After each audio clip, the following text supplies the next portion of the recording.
Hey, I'm Ozzy from Three Monkeys Solderless, home of the world's best cables for your pedal board, both audio and 2.1 millimeter DC. All right, so it's Ask the Marshmello Man time.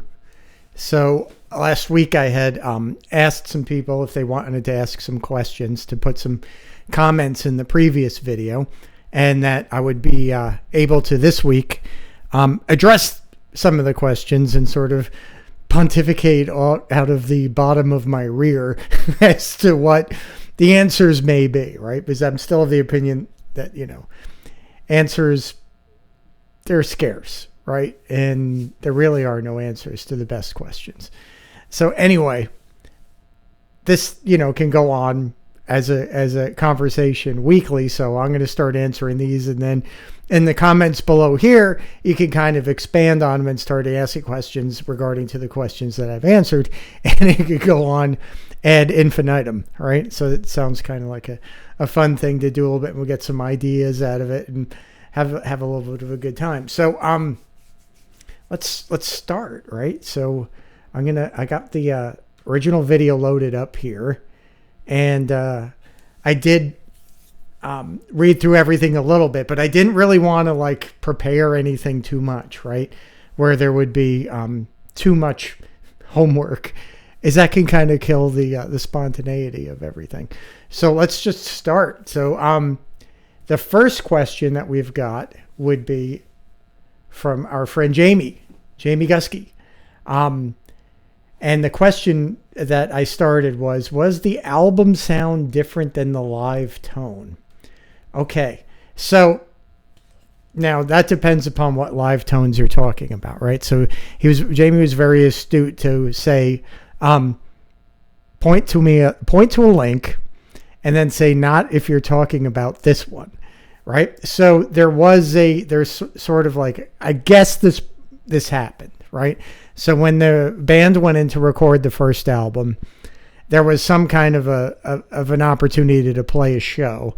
And they just took all the equipment out of the studio and set it up again at an arena, and then played a show, and then brought it all back and finished up the album. I guess, yes, that's very possible. It could have been done. If I was an engineer on that album and a band that I was in the middle of tracking decided to take all their equipment and move it someplace else and then bring it back and set it up again, I'd probably have a heart attack. Just moving a microphone about this much, and you're dealing with a completely different thing. So maybe those guys are good enough where they could set everything up over and over again the same way in the room, and all the reflections are going to sound great. Maybe not. I don't know. But let's just go on the theory that was the equipment. Maybe the timing's a little off. Maybe they're finished with the album. They got the hall pass from Landy, and they were like, we're done here. We got all the tracking done. I'm going to do the mixes. Get this shit out of here and do what you want. And they were like, well, great. We got a show. So they set up the same gear. So the point of this is that they were using the exact same setup that they used in the studio. So I've got that kind of queued up here a little bit. So I'm going to see if we can find some interesting parts, right? And then listen to it and see what you think. So let's see. I'm going to turn the volume way down on this so that we don't get, blasted right away. So let's see what we got.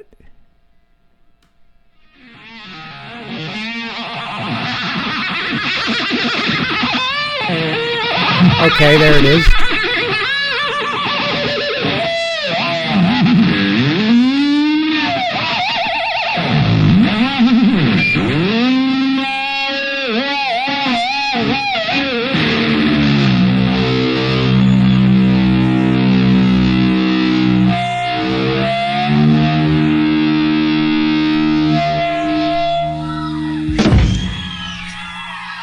Okay, so we have some typical Eddie kind of noodling and dive bombing and all that good stuff, and it kind of sounds like a lot of the other live boots that they had, There's still something missing from this to my ears than is in, let's say, like the the overheads. Let's cue this up for a quick second. So we were at this point. Let's listen to this overhead thing again, right?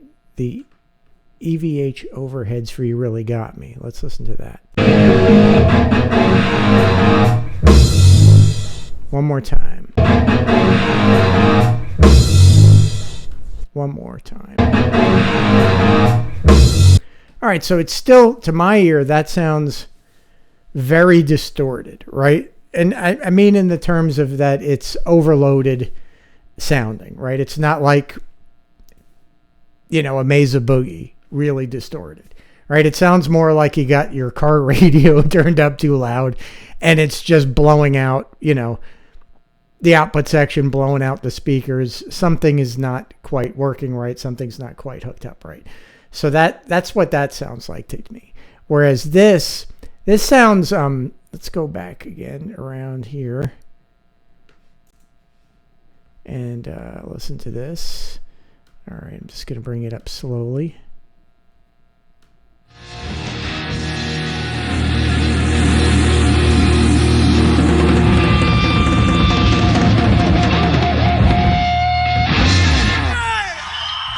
We're going to rewind it a little bit.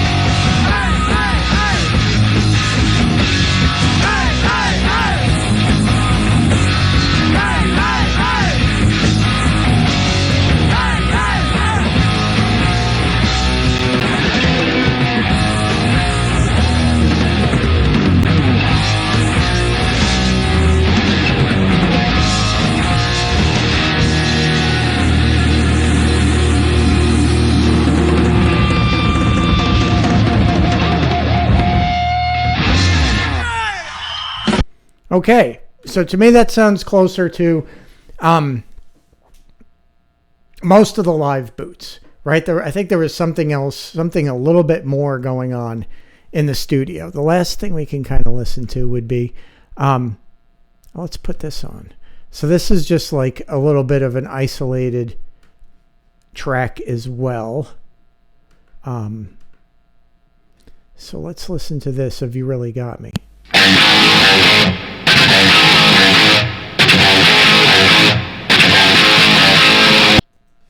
Okay, so there you can hear some of that splattiness has been removed by kind of EQing the actual signal in the studio and taking out some of the rough edges, which gives you the appreciation of the fundamental of the guitar sound, not so much the high end that would really let you hear that kind of like overloaded, distorted sound. So again, the live sound, is it the studio sound? Well, I guess the answer is yes and no, right? Because obviously there was, the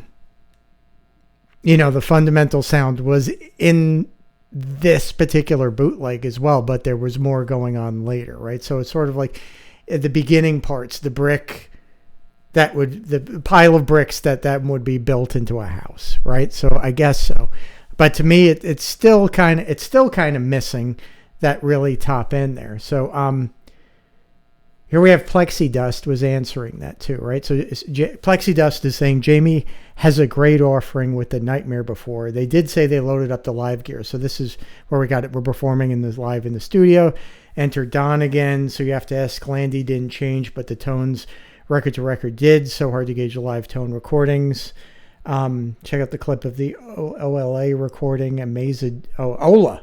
Okay. It must be a guy out there. I'm thinking like Oklahoma. I don't know.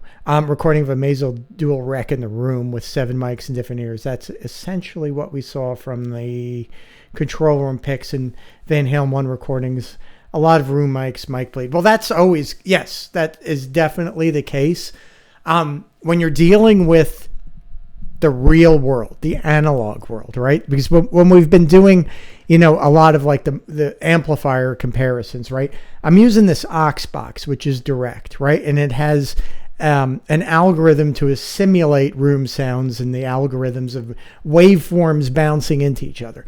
But when you're in the real world, the analog world, and you start putting up multiple microphones and you have an actual source and it's in a room, and waveforms are bouncing around, you have something that only nature can create, right? Which are cancellations and filtering.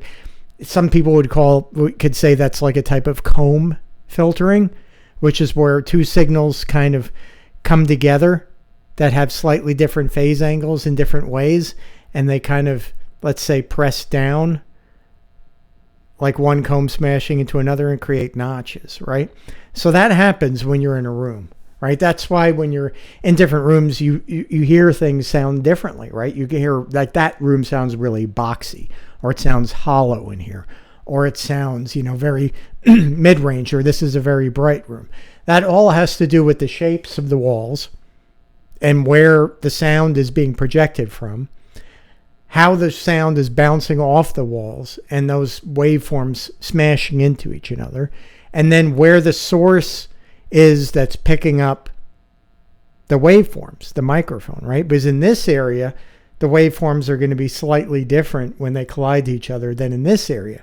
So if you were to put the microphone at Teddy's eye over here versus Teddy's eye, this is tough to do, Teddy's eye over here, it's going to sound entirely different, right?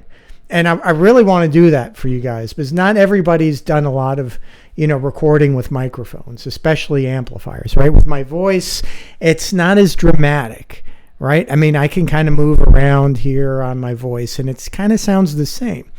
But when you take one of these and you start moving it around a cone, if you've never heard that before, it's going to be a real eye-opener to you. You're going to be like, oh my God. And then if you take two microphones and start moving them around together in different angles, you're going to hear some really wild effects, right? Because you're dealing with a very narrow area of a very sort of directional sound, right? Which isn't very natural. So voices are somewhat, in my opinion, easier to record than things like these, right? So that's it. So let's keep going on with Plexi's comments here. Let's see, control over mic bleed. This is a great demo of exactly this. All right, so I can't pull up YouTube clips and listen to them at the same time, so I'll have to look into that one too and see what it says.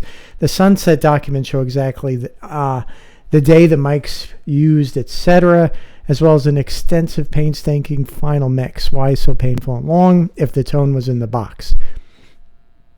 That's a good point, right? Maybe he just knew it was magic and go time and had to nail it at all costs.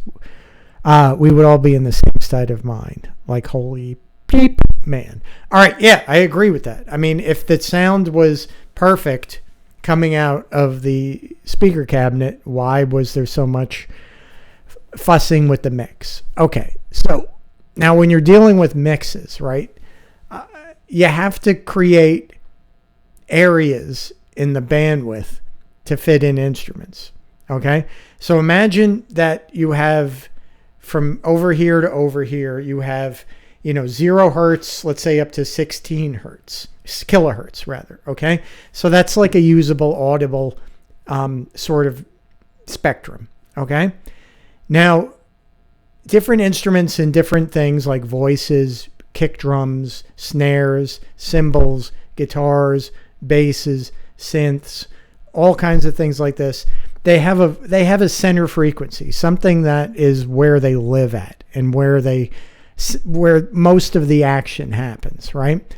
So the idea in a mix is to make sure that there's as little overlap as possible between, or if sometimes it's useful. I won't say that that's the mission. Sometimes overlap is good, right? That can be the glue. Overhead mics and things like that could be glue where they pick up everything. But it's a good idea to leave spots for different instruments, right? So if you were to record the guitar, there's going to be areas where it's going to mix in with the vocal range. It's going to kind of be where the cymbals are. It's going to kind of be somewhere where the bass is. It's going to be, it's all those different frequencies. So if you can narrow them down, it's going to be clearer. And the different voices, the drum, are you going to hear those better? They're not going to be as smeared. Voices won't be as smeared. The guitar will seem clearer. Now, if you were to just narrow, let's say, the guitar signal down and put it in a mix, and it sounds perfect, if you remove all the other instruments all the other tracks from that and just listen to that isolated guitar, it's going to sound weird. It just is, because your mind, it kind of plays a trick on you. When you hear the cymbals very up high, you hear that there's clarity. Even though the guitar is missing that frequency range, your brain is going to fool you to think you're hearing it. It's really cool. So that would be, why in a mix, the guitar will sound sometimes more than it is, right? And there'll be complementary things, right? Like all of a sudden the bass line sort of fills out where the rest of the guitar, and you'll get all these little happy accidents. So yeah, I mean, in the analog world, so many things can happen that are one-offs. They're magic, right? And to duplicate them is it's pretty much impossible, right? Like I've often said, like a 1 in a million, right? It was like, oh man, you should have seen this shot that this guy, made at the buzzer last night. It was 1 in a million. You could stand there till the end of time. It'll never happen again. And I'm like, yeah, the same guy who threw a brick, that shot is never going to happen again. That is equally as 1 in a million. And I've always said we assign significance to things that we find useful to ourselves. All right. So if it goes in and the game's won and wow, that becomes a 1 in a million because it produced a result that we find satisfying.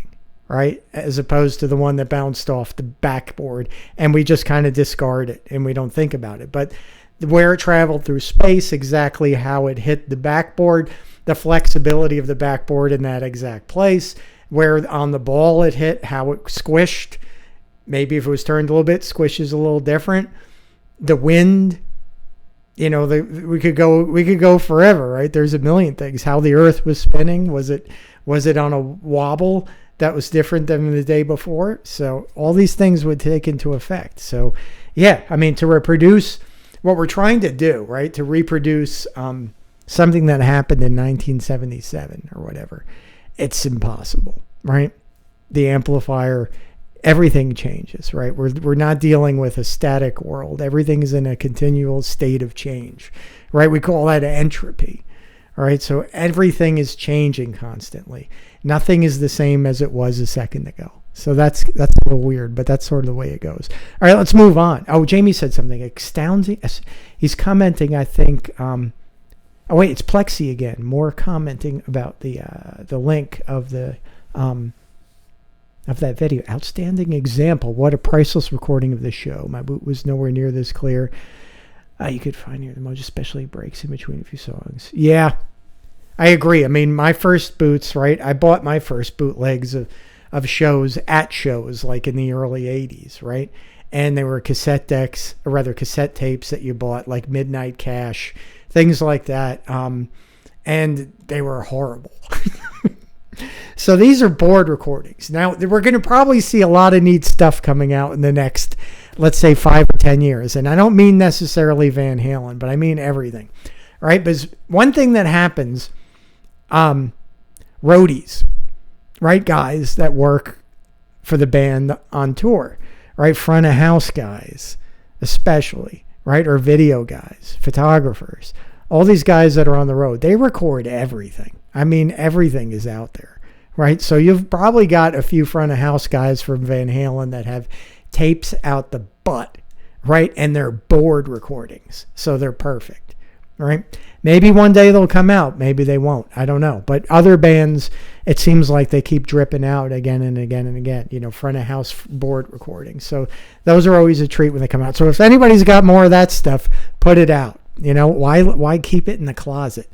Maybe there's a whole underground like secret trading thing, and this is capital. These are chips on the table. So I get it. All right, so let's move on. Here we have Jonathan Green. Hey, Jonathan. So Jonathan is actually a dude I built an amp for, and it's good to hear from you. So per your advice, I finally bought an aux box. All right, cool. No clue how to use it just yet, but looking forward to the exploration and tones. Thanks, Ozzy. Well, you're welcome, Jonathan.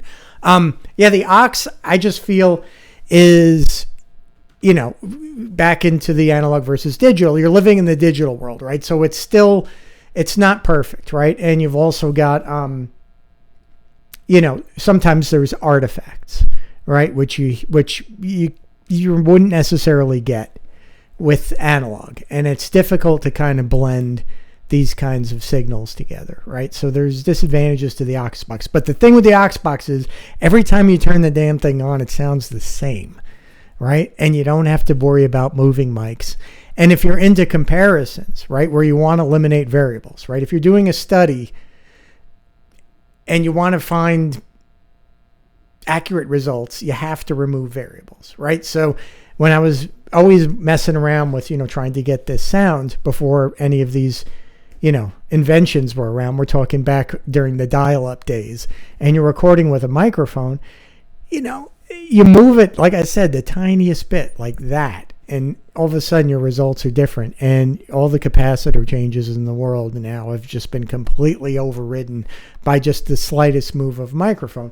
Whereas these things, right, the aux box, it sounds the same every time. And it's a good enough sound where you can compare things. And it's a good enough sound to where you'd be happy playing it. Now, one of the things I have always thought about with the aux box versus when it moves into the analog world is it kind of gets a little bit better when you're playing it live. Okay, so on the back of the aux, you actually have line outs that you can attach to powered monitors, so you can play your amp through that and then have them come out your speakers, right? With all the reverb and all that stuff that you want and the mic placements. And as it comes out of there, some of those digital artifacts start to go away, which is really cool. I mean, let me give you an example of sort of like the artifacts I'm talking about. And mostly it's on the very top end. You get a sizzle that you would hear in a very direct sound. By direct, I mean plugging an amplifier directly into a preamp of a recording console. The speakers are generally what you would consider to be like crap filters, right? They take out, especially guitar speakers, right? They have a frequency range which starts to drop off dramatically around 3K, right? And they have a mid-range peak in them. And that's what gives you your sound, right? Your guitar sound, your Celestion British guitar sound is the footprint of a Celestion speaker, right?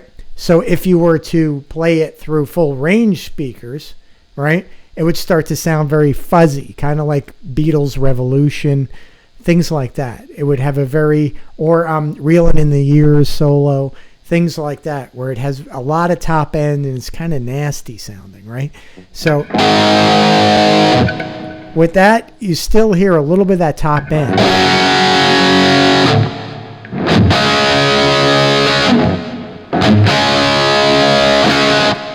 But when you get it in through the speakers in a live room through monitors, it kind of airs out into the analog world and stuff starts bouncing around. And now you've got something that sounds real again, right?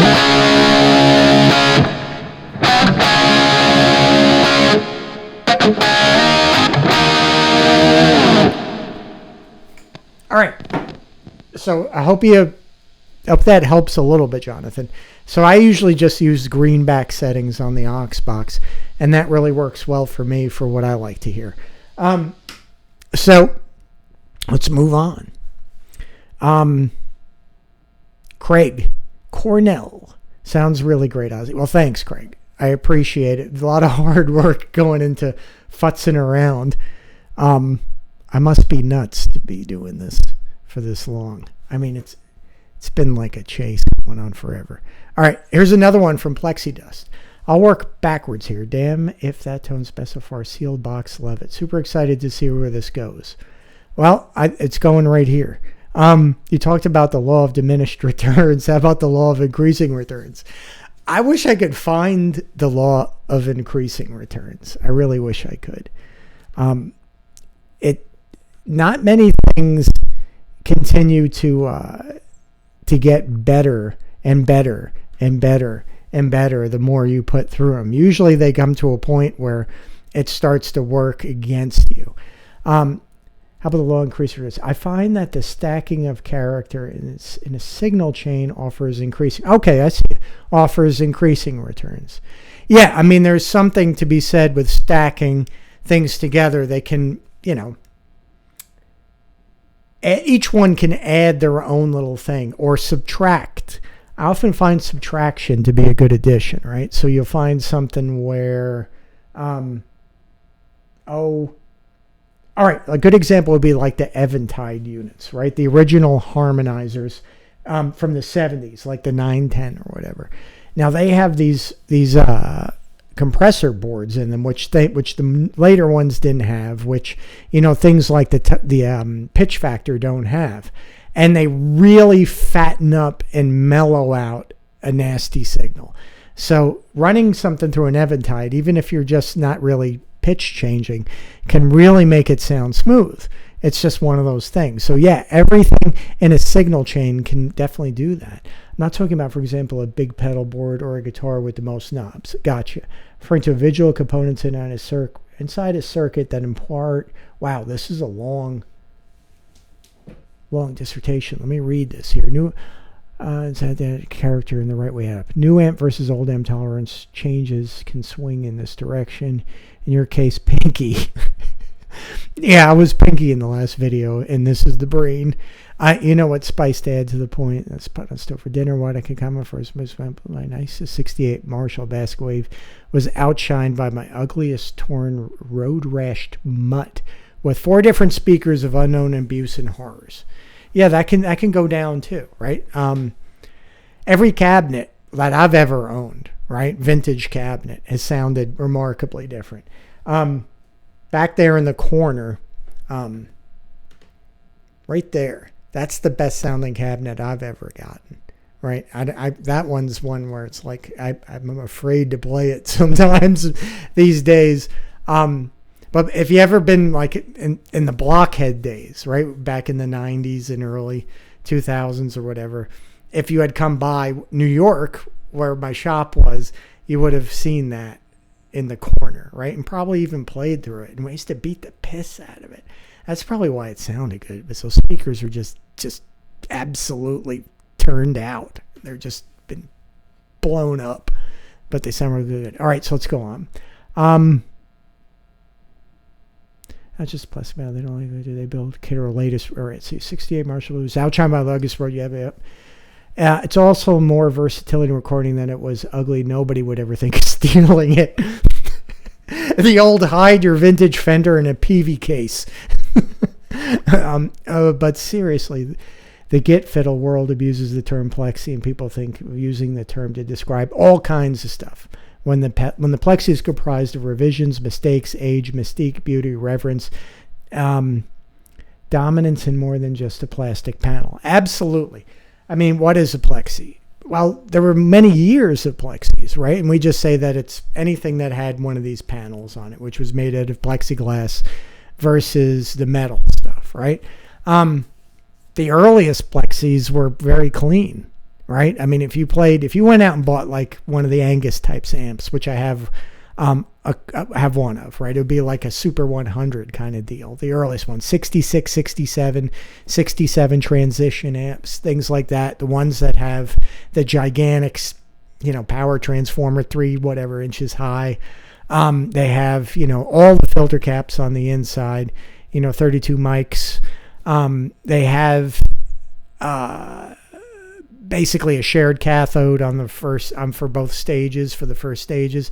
Those sound pretty clean, right? So if you had gotten one of those and been like expected to hear Van Halen, it would have been like, oh yeah baby, I'm gonna bust me out some Van Halen now, and you're like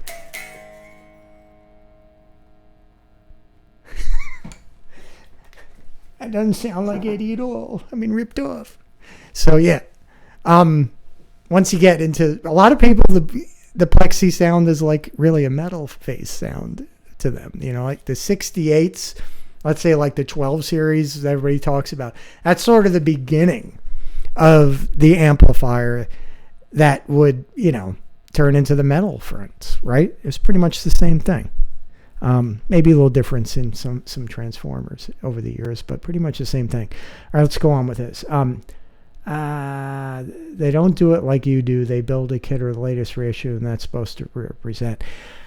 Yeah, there's some of that, I would guess. It's sort of like, oh, I built something that looks like it.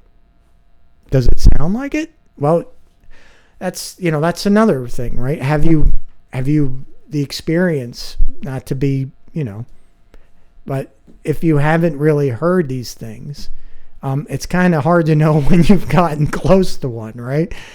And no one's born with the knowledge of or experience. You kind of got to hear it, right? So I've been, I spent a lot of time and a lot of money over the many years, buying and collecting Marshalls and listening to them and going to shows. And then by some, I don't know what, finger of guitar fell. Some finger of destiny pushed me, and somehow I ended up being able to work with some people where I was trying to, hey, that's the guy I'm trying to sound like. And he's asking me a question. Like, what the hell? That was nuts, right? But I learned a lot more, I'm telling you, than they learned from me. I learned a lot more from them. So, yeah, experience goes a long ways in that. And yet, that's the thing. You got to spend time with this stuff, or you're not going to really get anywhere with it. Laws of increasing returns. You can't slap together a kit or schematic off the internet and call it so. Nope. She needs a gentle critique and refinement and bones from the skeletons into the closet of the house-knowing masters. Okay. Paper bobbins or M19, grain-oriented laminates, poly of ester and carbon comp, wire wound, solid core, electrolytics of no more. This is a little poetic. Only the finest rolled glass and glitters and electrons in store. Seriously, though. Okay, that was interesting. Yeah, I mean, the stuff of old was built differently, right? I mean, we could go through all that kind of stuff, right? So, like, for instance, let's say the metallurgy, right, of transformers. I mean, no foundry that makes steel is worrying about Drake, right, or Habo or anything like that, right? They're making steel, and they're making it for money, and they're not sitting around wondering, how is this going to be, like, what are the electromagnetic components of this particular iron versus the iron we made 6 years ago? Now, it's not like that. And then there's advancement, right? Like, that you'd want to advance your industry, right? So if you come up with a steel that you think is better and qualities that the major consumers of steel are going to be interested in, you're going to go there. It may not be deleterious to, let's say, transformer performance or what we appreciate of transformer performance. It may be good for transformer performance in general. Like, let's say, for instance, you come up with a core material where there's, it starts to change and make them more efficient. Well, that's a good thing. Like, losses would be something that you'd want to avoid if you're in the business of, trying to make things efficient, right? Where you don't want losses of energy or changing of the fundamental signal that you're passing through, right? So if you're in a really critical place, whereas we as guitarists might say, we kind of like the way it sounds with a lot of losses, a lot of core losses, right? That it tends to mellow the sound out. And then the steel companies or the transformer companies may be working against you in that respect. So yeah, things change over time for sure. Let's see here. Let's see. Seriously though, it sounds like a cool idea. Maybe down the road you could do a live deal where the date is ahead a little, so the gang can plan to show up. That would be cool. Yeah, I'd love to be able to do that. I don't have the video equipment or the knowledge in that area to really get that going at this point. I'll work on it and figure out how to set all that stuff up. But all my time is spent with Marshmellos, right? And with modifying things and building circuits and coming up with this sort of side, what's on the other side of the mic, in a sense, this side of the mic, what's on that side of the mic. I'm kind of like, I'm still working on that. So maybe one day. All right, so let's go through. Seriously though, sounds like close with a question. Okay, I lost the original Markin 4040 phase inverter cap in my 6812 series super lead, and when I replaced it with a 3232 and a 5050 F&T, it lost its mojo. Too bright, stiff, more hi-fi. Thought CE maybe. Could the Markin have developed some mojo over time? It spaced out 45 with 10K resistance. When it went bad, super noisy with blocking distortion. Voltage is the same. What's your thoughts on the tone in here? PI cap outside the chassis. Okay. Yes, so not all things are created equal, right? Again, we're talking about companies that are building electrolytic capacitors, and they're building them mostly for people that want them to perform better, do more filtering, right? And a smaller package, last a longer time, and be cheaper, right?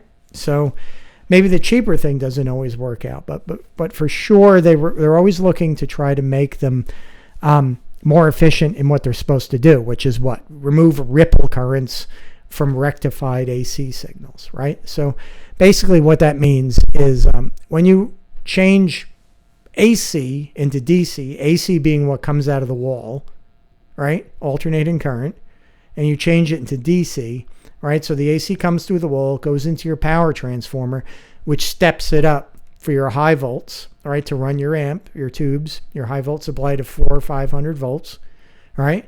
And it converts it, and then you got to convert that into DC with diodes, right? And then the diodes, they have, basically some noise issues with them, right?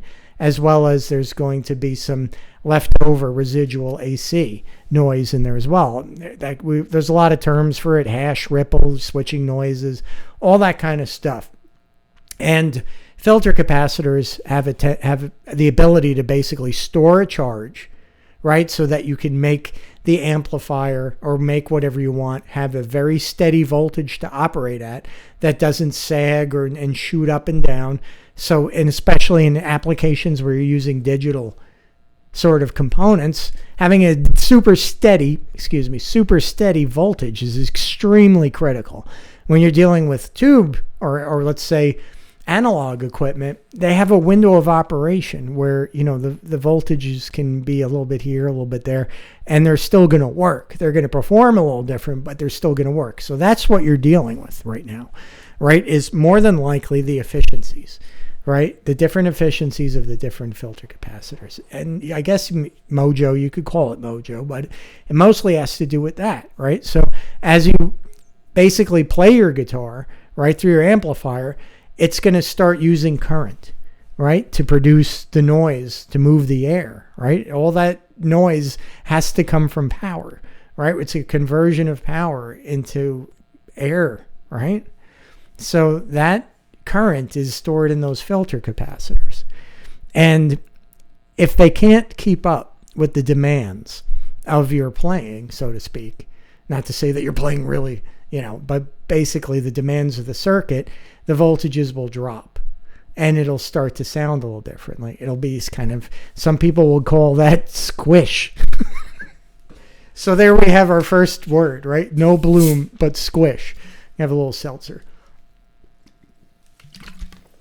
So definitely it's the case, right? That these capacitors, they do sound different. There's not much you can do about it. So let's see what he's asking. Replace too bright, too stiff. CE maybe. Could the macron develop some mojo over time? It spaced out 45 with the 10K resistance when it went bad. It's spaced out 45. Okay. So I'm guessing that's what you read on your meter, was it was actually 45 mics versus 40 that it was listed. So, I mean, without a really sophisticated meter, it's difficult to hone in exactly what the capacitance is. And then, of course, capacitance is, one feature of something that's been created. All right. That's going to go into, I mean, this is starting to get into like the weird world of physics, right? Which is the greatest thing in the world is physics. So, all right, let's say, what's an analogy for this? All right, let's say like aspirin.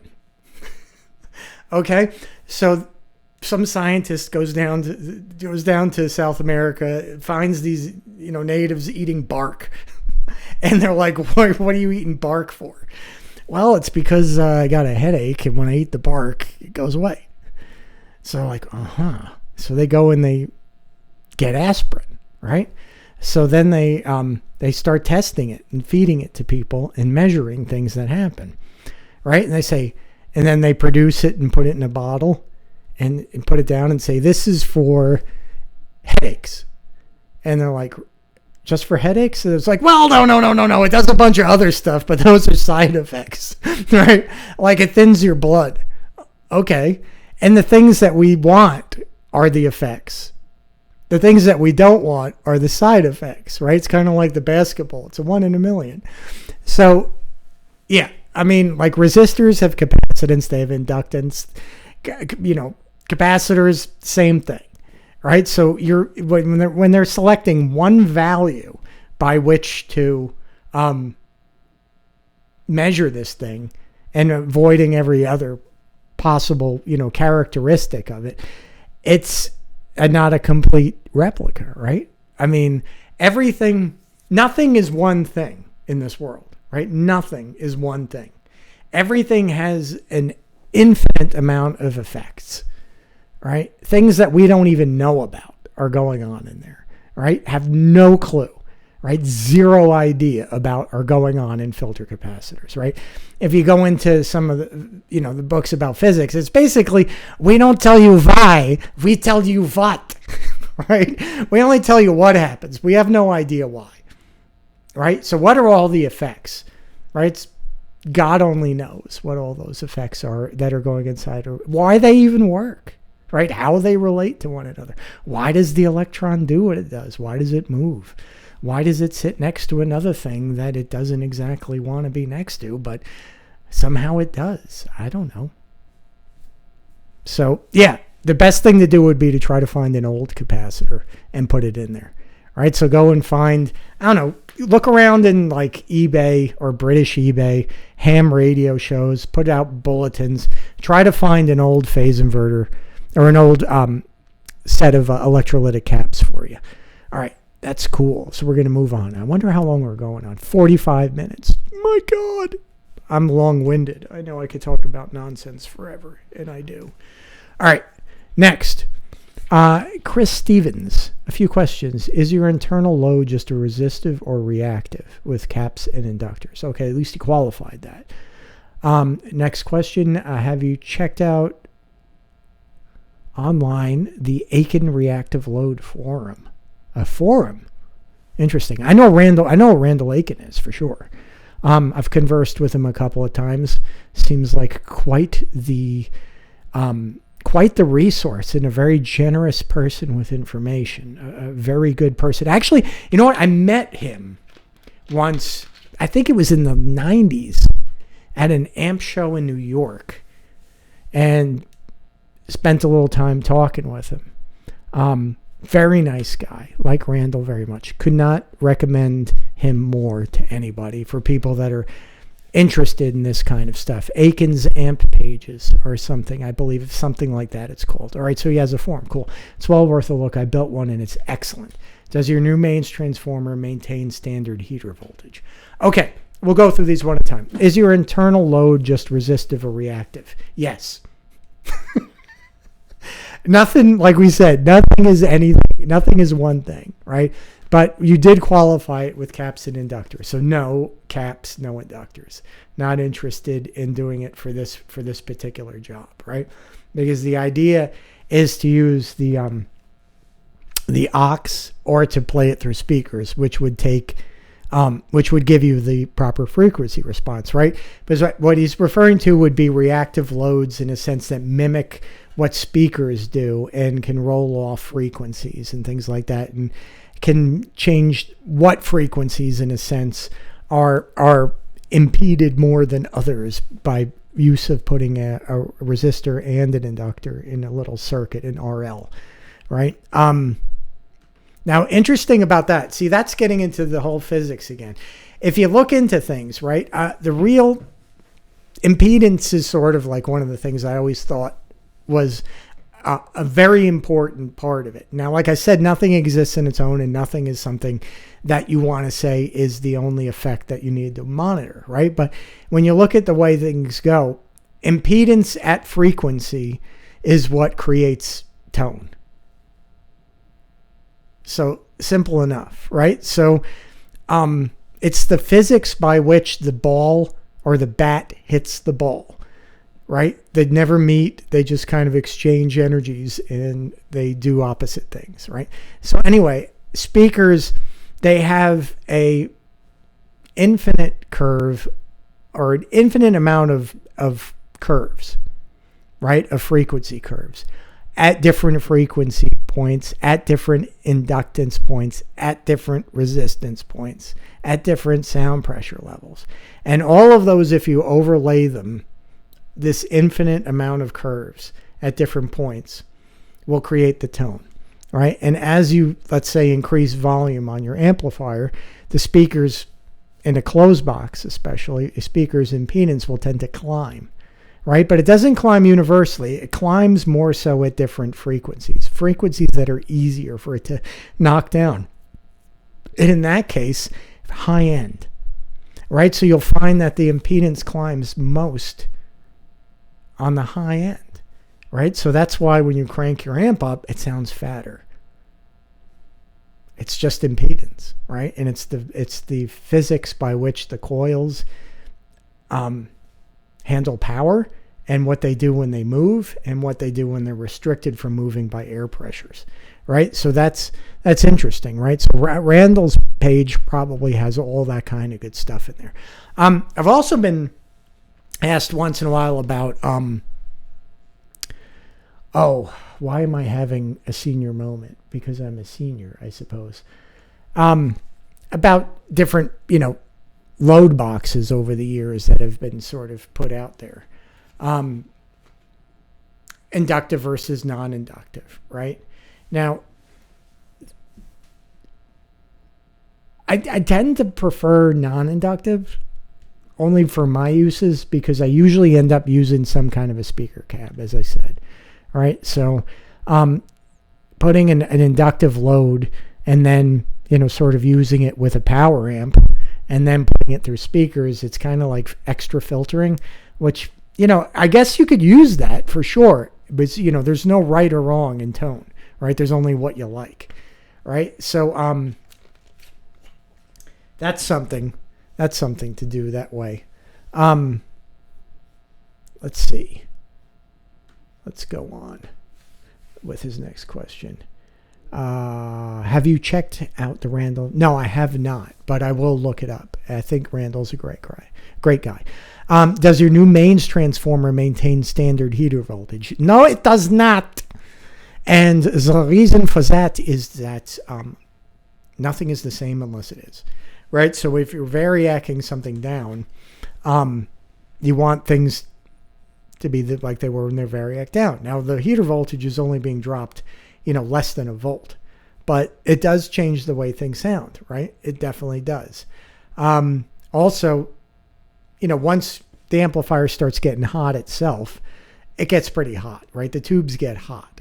So the heater voltage can sometimes be, it can help, but it's not 100% necessary to excite the metals to get the electrons flowing and all that kind of good stuff, right? All right, let's continue. Let's see. So we did Chris. Okay, Chandler Clement. Not that this makes a huge difference, but I'm in the market for mic preamps. And I keep seeing folks say he used API Pre's and others say use the UA 610. Even the UA website claims Van Halen used the 610 for those Sunset records. What do you think he used? Really intrigued by the 610 preamp. Seems like it can really add a lot of character when it's pushed. Now, I don't know where it said that UA used the 610. All right, here is, so I did get this ready to go. Here's like a 610, right? Sort of lunchbox style tube microphone preamp, right? And here we would have on the floor, as always, some API, right? So this is like almost a channel strip of API, right? So we have the mic pre, we have the 3-band EQ, and then a line amplifier, right? Now, my best guess, or my best knowledge about what was in Sunset in Studio One was actually a Bushnell API console, right? I think Demidio might have wired some of that up with API stuff, but there are photographs of the actual high-res photographs of the actual board itself. It was sold when Sunset went to, digital, right? Or as they started to upgrade the studio. I'm not sure what board they got in there right afterwards. It was probably, one of the standards. But yeah, I'm pretty sure it was API. And then when you look at, if you read some of the books, right, that were written about Van Halen that have come out recently, I think the Renoff book has an interview with Ted Templeman, and he's talking about, how he worked with Landy in the studios, and they knew the studios really well, and Landy and Templeman really knew how to sort of read each other's minds, and he could just look over at Ted, and he knew that meant to, dip up, 3 dB at 10K, which is, what you would find on one of these, EQs, right? So on the 3-band EQ, you would just, rotate this over on the high frequency over to the 10K and go, go up 3 or 2 plus 2. There you go. Right. So that confirmed to me that they were using at least the API EQs. And you can see in the pictures anyway, that there was definitely, came out of Sunset. It looks like the same board from the photographs of Sunset Sound. So yeah, I'm going to have to go ahead and say it was API. Now, API definitely sounds different than the Universal Audio stuff, tube versus non-tube. And it has, especially the EQs. I mean, any kind of EQ has its sound, right? It just does. Exactly where the knees are, where the Q is of every, exactly, how wide the Q is, where exactly the point is at for each frequency, how it interrelates with the other bands that you're sort of tweaking with, they're going to interact. So yeah, API. When I was deciding about what to get a few years ago for, my strip to do the recording with it, I did a lot of thinking, a lot of research, and a lot of testing, and I went API. So I would go API. Can't go wrong there. Okay. Let's see. Eddie Cruz. What's up, Eddie? If you got any closer to Van Halen one tones, my ears wouldn't be able to hear it. Best you've had so far. To me, awesome tone. Thanks, Eddie. So the line out with the low box could go directly to an analog board. That'd be way cool. Right now, as the amp is, it has the line out. You don't need the load box anymore. It's all done, right? So on the back of the amp, there is a line out and a pot for your signal level. You don't even need to hook the thing up to speakers anymore. You could just, plug it into the wall, turn it on, put your guitar in, and play. So there you go. Let's see. Next, Isaac Taylor. Do you prefer lower resistance, less than 20K on the high voltage supply line between the choke and the phase inverter? If so, how does this change the tone in the field? Do you prefer low resistance, less than 20 on the high voltage supply between the choke and... All right, so you're talking about on the Plexis, there's actually two 10K resistors that are on the board that do the voltage dropping between the screens and the phase inverter, right? So was it 10K or 20K? Which one do you like? Well, I use 20. I don't think it makes a huge difference, right? It all depends upon where you started at, right? So some transformers, they have a lot of voltage. Some transformers were a little bit, hotter. Some were a little bit lower. So I would always use your ears. It's a good thing to just, to be partially schematically driven and then to go through it afterwards and, use your judgment as to what didn't quite meet the task, right? And then do your changes. So like when I build these amplifiers, right? And in the blockhead days and all that, I would, in a sense, build the amplifier up and then listen to it and play it for a while and let it settle in. And then I'd be like, oh yeah, that doesn't sound right. That doesn't sound right. And after a while, you know what you're looking for, right? And you know what changes it. And I got a good memory for sound. So that helped a lot too. So I could, I know what I want to hear exactly. And it's for some reason, I got a little bit of an intuitive mind that allows me to kind of be like, it's there. That's the one. Or that's the one. It just, from years and years and years and years and years of doing it all day long. It's like, what'd you do? There's, So yeah, just go with 20. See what you think. I think that's probably right. Let's see. I mean, lowering, how does it change the tone of the field? Well, lowering voltage always makes things a little bit spongier. It can help with a little bit of a lowering of the headroom. But when you're talking about, lowering a few volts, not a huge deal. I mean, it does change things, but it's not, monumental, right? There's no one change that's monumental, right? Unless you go way off the beaten path for the value, right? Next. Let's see. Ozzy, could you discuss bias? Bias voltage and versus bias current. Adjusting bias. All right, so bias is just basically how the tube is sitting, right, relative to ground in a sense, right? How much voltage it's dissipating relative to ground.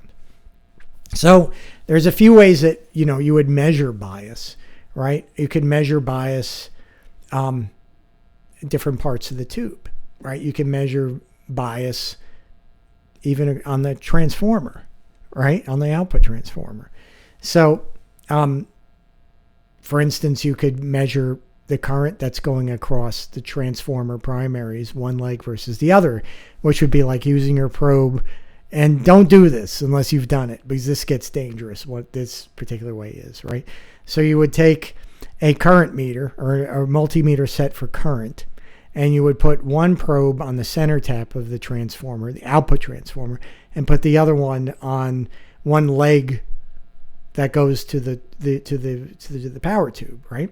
And then you would measure that, and that would tell you how much current is going through the transformer, and then you could use that to determine, what your wattage is, right? Which we'll get to in a second. Is current is only, and voltage is how you determine wattage, right? Current alone isn't enough. Voltage alone isn't enough. Another way to do it would be to measure, the dissipation of the tube through its cathode, right? Because you're dealing with sort of like a conservation of energy situation, right? Where the tube can't pass anything that doesn't leave it, right? It has to go somewhere in order to pass. So the ground connection would be the best place to sort of like measure dissipation, or a very good place to measure dissipation, right? Because that's where the current is eventually going, is back to ground, right? Or from ground. Depends on which school of physics you come from, right? So you would measure... I always put a 1 ohm, 1 watt resistor on the cathode to ground, right? and it's 1%, so it's very, well built resistor, like a nice Dale metal film, metal oxide, 1%, right? And then you have a nice even number by which you can do multiplication without, twisting your brain around. So you would just measure the voltage drop across that resistor, right? DC voltage. So you'd put one probe on one side of the resistor and one probe on the ground side of the resistor, and you would come up with a number like 0.035, right? And that would be, millivolts. So that you can then use to figure out what wattage is as well, right? So power is always, you have to know. All right, so current is part of an equation of power, right? The other thing is, well, at what voltage is the current, right? Because that has a huge impact on how much is flowing, how much power is flowing, right? So for instance, if you had 1 volt at 3 amps, you could stick that in your mouth and swallow it. It wouldn't really, you might feel something. Don't do it though. But you put, 1 amp at 4,000 volts and you stick it there, your head's going to explode, right? You're going to have a fire on your tongue pretty quickly and you're not going to be very happy afterwards. So yeah, you got to multiply the two together, right? PMV. So yeah, that's sort of bias. So then how do you bias an amplifier? Well, you would have to know, all right, you get your wattage, right? How much wattage is it making at idle, right? When there's no signal going through it at all, when it's just sitting there. And usually the ballpark is like 70% of the total dissipation allowable for the tube by its rating, right? So you would have, let's say, EL34, 25 watts is what the book says it should dissipate, so maybe 17, right? 17, 15, 16, 17, 18 is probably good. Me, myself, I tend to think of it as measuring it by ear at this point. So I'll adjust the bias to where it's safe to begin with, somewhere around, 60% of total dissipation, so I don't risk anything. And then I'll start playing it and I'll start turning the knob until I find it sounding the way I want it to, right? And then I'll double check and make sure that it's still operating inside, the parameters for safe operation. And then I'll even just start playing it full out and I'll turn off the lights in the shop and I'll just watch the tubes and see how they react. Make sure that they're not getting any hot spots. Not all tubes are created equal, even if you've got a matched quad. So yeah, that's sort of how I go about biasing things. And there's no right answer for how it sounds either. Crossover distortion may be something you want, right? So that could sound interesting. Some people say they don't want it, right? You bias it until there's no crossover distortion. But we're playing electric guitar, right? We're interested in creating, it's like, I want my tubes biased correctly so there's no crossover distortion. Okay, and then I'm going to go and mash on this super fuzz, which is like an abomination as far as like circuit design is. It's like, how can we make this thing, these transistors perform the worst possible way, where it's just, what's coming out of it is so unlinear. It's just, if, you'd get laughed at. So I don't see why we shouldn't abuse bias as well. Okay. Anyway, next. Ozzy, could you tell we already did that? Same as Every Night Pinky built guitar amps, pretty much. That's my life. I sit there and I burn my fingers and I wire stuff up. Let's see. Who owned you? Oh, wait. I think you're 98% there. This is from Myko Klokok. I hope I can't pronounce that. I don't want to pronounce it incorrectly. I apologize. Maybe you could phonetically put how you pronounce that in your reply. All right, so I think you're 98%. Well, thank you. I appreciate that. Good job. Thanks again. Let me know if you want to sell the load box. Well, there's no load box in there, but yeah, I have made load boxes for people. It's just hard to get the parts right now. It's still, we're not quite completely recovered from the supply chain disasters in the electronics industry, right? So everything is, I would call these the COVID days. And in 50 years or 30 years, people are going to be referring to that, right? Sort of like, well, why did Marshall use, half of this year and half of this year in this particular amp, right? We found this amplifier that is like half a super lead and half a super bass. It's probably because they didn't have the parts. It's like, what are we going to do? Make it, right? So in 50 years, there's going to be transitional things. It's like, well, what was it? Well, this is a 2019 or 2020 Chevrolet Caprice. It has all the GPS systems in it that never worked because they couldn't get the chips. Things like that, right? All right. So, who owned your... Well, thanks for the question. And this is for Jay Busk. Who owned your Jose Marshall before you? I can't reveal that. It's just one of those things. It's a mystery. But it was toward... maybe one day I'll be released from said agreements, but no, I can't say whose it is. It's not a big deal. It's an amplifier. There's many like it. Anyway, and then we've got Jimmy DeVere. I think this sounds too buzzy compared to your previous versions. Okay, something must have moved. Maybe I haven't used a different guitar. That may be it. Maybe it was a different guitar, Jimmy. So, let me see. So, I've been using this one, right, which has the Mighty Mite pickup in it, right, which is ceramic. So, maybe that's it.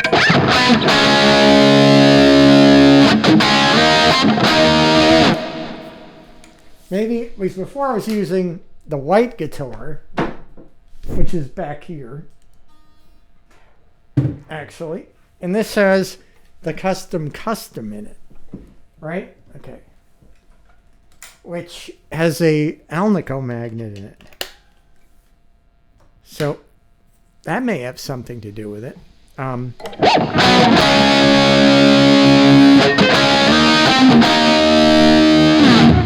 Yeah.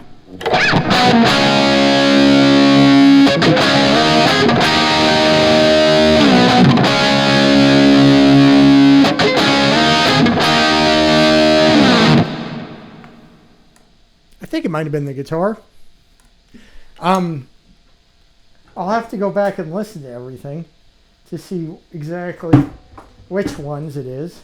Could also be, everything changes over the days, right? Certain days things sound a little bit different than they did the day before. Like we said, there's nothing in this world is ever the same as it was. It's just the way it is, I guess. Well, cool. All right. Let's see whether we could keep it going with some more questions, right? Some more questions regarding like all of this. Like maybe there's some things that I said that maybe sparked an idea or gave you more questions. I think that's an important sort of thing to sort of like have these kind of like dialogues about what is important to people and what isn't, and what how things work, and we all learn from each other this way, right? Which is really good. So let's continue it going. I have a question for you guys. Like, when you think of sound, do you think of it as, let's say, no, that's not really a good question. That's not really a good question. All right, regarding like this tone, it's like, do people prefer the club tone or do they prefer the studio sound, right? And is it possible? Which is the one that's preferred? All right, that may be a question. Also, so and going back to This will be the quick one, then we got to get out of here. Going back to reactive loads. So someone turned me on to Alan Holdsworth, right? And he was a bit of a mad scientist, right? As well as just an insane guitar player. So he was futzing around with creating load boxes as well, inductive ones. And I heard he used like heating elements from his baseboard heaters or all kinds of strange stuff. Wound his own inductors and came up with like, just these completely Frankenstein-like inventions that eventually would have become the groove, or I don't know who made them, but it was called the juice extractor, right? So here's a question. I'm going to put that in on the bottom too, because that's kind of interesting too. All right, so that was from Chris Stevens, right? So Chris Stevens, are you aware of the juice extractor, Alan Holdsworth's creation? If so, let me know. All right, so let's wrap it up here. I think that's way too long. So thanks for watching. Some really interesting questions. I hope you got some ideas out of this. And we'll see you next time.